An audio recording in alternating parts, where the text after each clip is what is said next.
अपने जीवन में कोई अद्भुत काम करने की कोशिश करते हैं, चाहे वो पढ़ाई हो, बिजनेस हो या फिर गहरे ध्यान में उतरना हो या फिर किसी मुश्किल से मुश्किल चीज को समझना हो, उसके लिए एक एक्स्ट्रा ऑर्डिनरी माइंड या एक शांत दिमाग की जरूरत होती है। एक शांत दिमाग ही इस ब्रह्मांड के आयामों को समझ सकता है। कई बार जब आप किसी व्यक्ति से बात करते हो, वो झूठ बोल रहा है या सच बोल रहा है, या उसकी कोई गलत अटेंशन तो नहीं है आपको लेकर, आपको उसका एहसास हो जाता है। यह आपकी ऑब्जर्वेशन का ही एक कमाल है जिसे आप अनजाने में करते हो।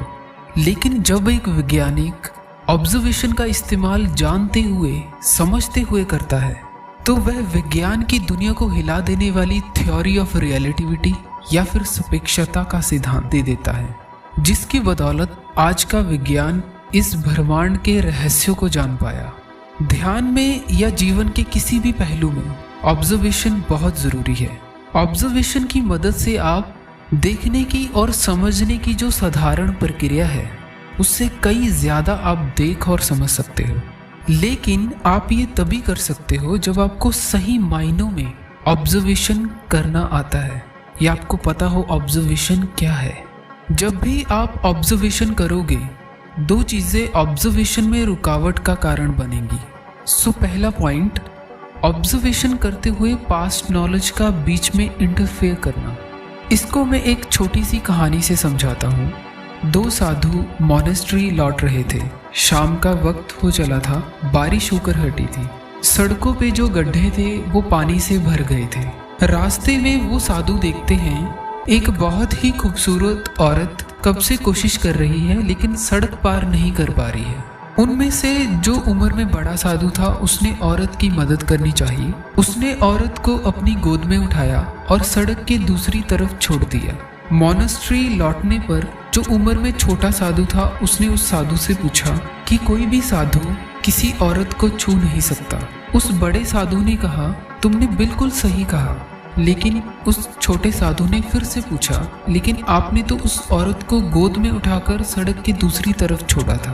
तो साधु ने जवाब दिया, मैंने तो उस औरत को सड़क के उस पार ही छोड़ दिया था, लेकिन तुम अभी भी उसे अपने मन में लिए बैठे हो और बाकी के काम नहीं कर पा रहे हो। जब तक आपका दिमाग पास्ट या पास्ट की नॉलेज के भार के नीचे दबा रहेगा, तब तक ना तो वो आजादी से कुछ देख पाएगा, ना ही समझ पाएगा।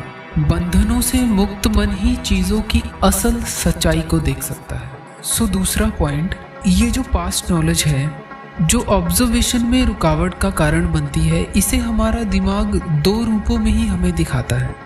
या तो वो किसी भी जानकारी को कोई नाम दे देगा या फिर उसकी तस्वीर या कोई कल्पना खड़ी कर देगा। उदाहरण के लिए, जैसे अभी आप ये वीडियो देख रहे हो, लेकिन जैसे ही आप अपने दिमाग में किसी कल्पना को देखने लग जाते हो या किसी चीज को दोहराने लग जाते हो, तो आपको इस वीडियो को थोड़ा सा पीछे करके देखना पड़ेगा कि मैंने क्या बोला था लास्ट। ऐसा इसलिए क्योंकि आप वर्तमान को छोड़कर पास्ट को देखने लग जाते हो और जो वर्तमान में घटित हो रहा है उसे देखने से चूक जाते हो। जैसे आप ध्यान कर रहे हो, अगर आपको कोई आवाज सुनाई दे रही है तो आपका दिमाग क्या करेगा, पहले तो उस आवाज को कोई नाम देगा कि ये आवाज किसकी है। कोयल की आवाज है। आपका दिमाग सिर्फ यहाँ पे नहीं रुकेगा, आपको कोयल भी दिखने लगेगी। लेकिन असल में ये आपके साथ हुआ क्या?